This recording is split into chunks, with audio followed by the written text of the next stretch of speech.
You're in that kind of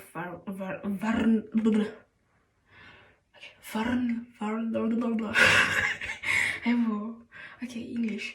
Vulnerable.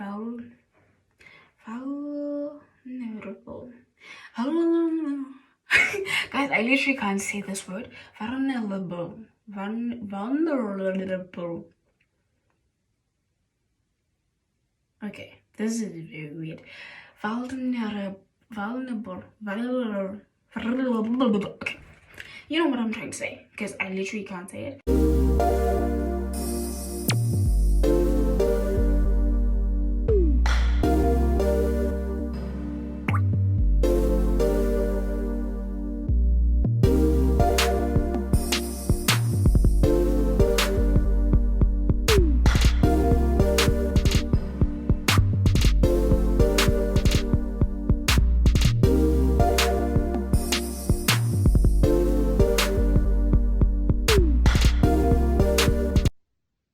Good. I feel so cute. I don't know why. But anyway, let's get into this. I just wanted to show you guys how cute I am, because, well, I feel cute. I don't know if I'm cute, but anyway.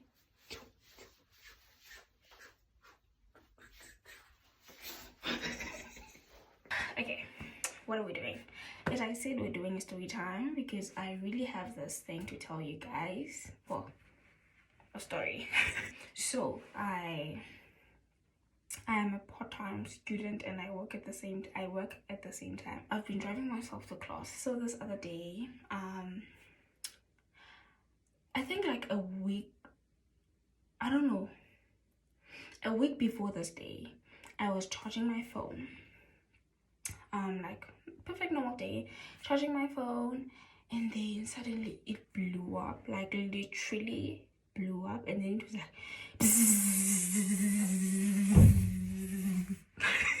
okay, that's too much, but it blew up, and then it had those things like it would go every time I tried to like light it up or something, like use it basically.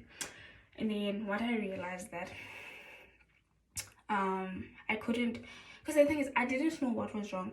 It was either the charger or my phone, and I didn't want to like keep on trying to charge it or like just forcing matters basically, because I didn't want to like end up burning the house or something like that. I didn't have a phone after that for a few days because it blew up. Buying a phone was literally not on my budget, and I was like, oh my god, I'm really a person who's stingy when it comes to spending, because I'm really I don't know, I just really taught myself how to work on a budget, and if something is not on my budget, then I really don't want to break my boundaries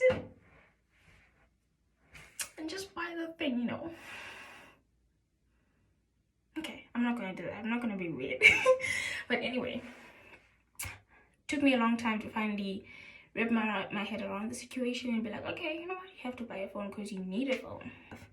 I drove to school fine, it was okay, and then Tuesday class always goes over time, so I knew it was nothing new. Like the class is from 6:30 to 8:30, but it always goes to 9. And then by the time I was going out of class, by the time class ended, it was very late. It was 9 p.m. I walked up to the car, and then I'm trying to set this car like, so I tried like to get the address of the house so that I can drive back, obviously. But as I tried to do that, the car had like a problem whereby you couldn't really press the screen, so I had to talk to it. Oh my goodness, I spoke to the car for like 20 minutes straight, and I was getting frustrated because I'm like, oh my goodness, I really need this car to get what I'm saying, because I'm panicking. It's almost 9:30, and by 9, if like I leave campus at 9, by 9:30 I'm supposed to be home. So I was like, oh my god, like I really need to get home and stuff, and I was getting so frustrated, and I didn't have a phone. Excuse me. So I go back, I borrow someone's phone, like a stranger's phone. I try and explain what's going on. She was really nice to me. I use her phone. I call the owner. I'm like, okay, this is what's happening.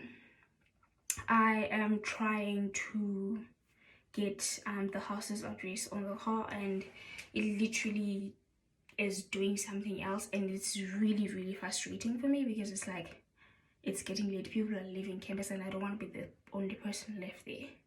So obviously it's like I was just alerting them because there's nothing that they can do. They can't speak to the call over the phone, you know, like, hey, you know, just try not give her like a hard time, you know, just let her like, just, okay, that note.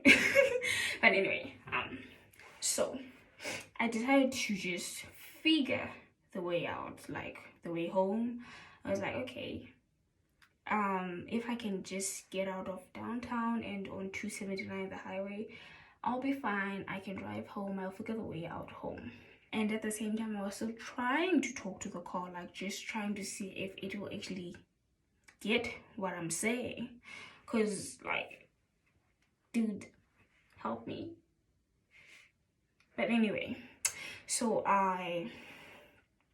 it was very distracting, first of all. So I literally was just like a mess, and at some point I would find myself saying, just stop, like it would say something completely different from what I'm giving it, like from the address I'm saying. It would say something that's like 10, 100,000 zillion years apart from what I'm saying, and then I would just be like, how stupid can you be, like literally. But anyway, you know when you're even trying to change your accent and you just like, I'm just trying to get home. I was like, okay, let me actually check the time. It was like 11:30 at night, and I was freaking out. I was very tired. I was literally at the point where I'm like, okay, I'm crying now. I'm no longer holding it in. There's nothing to hold in. This is happening. I'm getting lost, and it's getting real. Like, I think for me, like my biggest fear was driving into another state, and like it was very hard because they're like, I would stop at places that you could be like, okay, I feel like it's very safe to stop here, and then you kind of ask a person like, hey, can I borrow your phone? I'm in trouble, like I have a car, yes it has a GPS, but it's not listening to me, I need to call someone. And then they're like, okay ma'am, you are being very weird, like so and that was really frustrating for me because it's like, oh my god, I'm literally having heart palpitations. But at the same time, I didn't really want to let people in like too much on what was going on, because I didn't want to like okay, I am a South African, I just got here like 4 months ago and I don't really know my way around, you wanna help me and stuff. I didn't want to let people know that I'm like that new to the area. And then like, because you never know a person's intentions, like you never know a person, like, do you get what I'm saying? Yeah, get it. But anyway, finally I got to this gas station called Sheets. I saw there was this guy who was a truck driver for Sheets. Like, does that make sense? Like, he was driving a truck for Sheets that belongs to Sheets.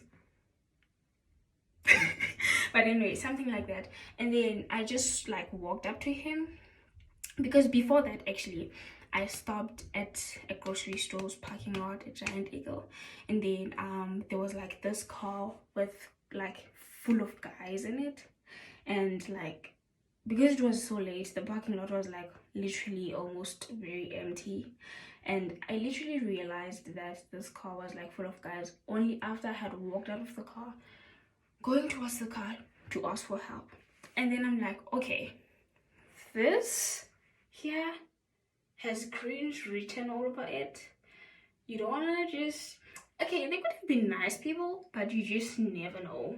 I was just like, okay, yeah, I'm not putting myself in that situation. Also because like it was just so weird because they were drunk, and then one of them was like, hey, where you going, come back, and stuff like that, you know. I literally ran back into the car, sped away, and then I stopped at Sheetz, and then I spoke to this guy. I was very, like, my heart was beating so fast after that experience, like that guy calling me, because it was just like, he was obviously drunk, and then you never know, like, you see that I'm quite scared of you, don't call me, because I'm just. So I speak to this truck driver, explain to him what was going on. He was actually very nice, and then I was like, do you know how to get to Wexford? And then he was like, I just came from Wexford. I'm like, okay, you just came from Wexford. I need to go to Wexford. How do I do this? I just really want to borrow your phone so that I can call a person, like, to just come and get me, because I'm just really frustrated because I don't even know where I am. So I just called the owner of the car. I was like, okay, I don't even know where I am. This person is saying I'm in Moon Township. I'm at a Sheetz. I really don't know what's going on. I can't find my way back. I'm really gonna need you to come get me. And he was like, yeah, no, it's fine. It's really fine. I'm gonna come get you. And then I sat in the car waiting for him to get there, and then he actually rescued me. I think what I really took from that situation was like, I could have gotten hit and like something horrible could have happened to me, but nothing happened, you understand? And I didn't drive to another state. I was able to meet a very nice person who was not only willing to let me use their phone, but they were kind enough to even offer to drive back from where they were coming from, just so to accommodate me, like just to save me from that situation. I think like almost finding myself in a horrible situation really just opened my eyes, and I was like, okay, I really need to be careful. And wherever I'm going, even if I know the directions, I don't ever want to leave the house without my phone. Like, I don't even blame the people who didn't want to give me their phones, because it's like, it's very cringe of someone to just walk up to you and be like, okay, I have a car, but it's not listening to me, so I'm gonna need you to borrow me your phone. So that doesn't make sense. I would just be like, okay, weirdo, I'm not gonna give you my phone. So like, but at the moment when you're in that kind of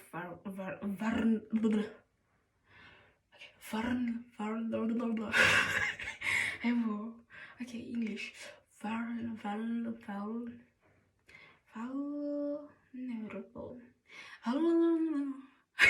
Guys, I literally can't say this word. Vulnerable. Vulnerable. Okay, this is very weird. Vulnerable.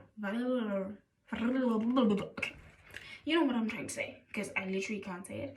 But anyway, when you're in that kind of situation, you just don't you don't have time to be thinking about, okay, I understand why this person just doesn't want to borrow me their phones and stuff. You just think about how selfish like the other person is. But anyway, that's it. That's my story. I almost got hurt, but I didn't. Thank you, Jesus. But anyway, I am very grateful that nothing happened, and keep safe, guys, all day, every day, the whole time. Peace. Thank you for tuning in. I'll see you guys in another video. I should actually close with this.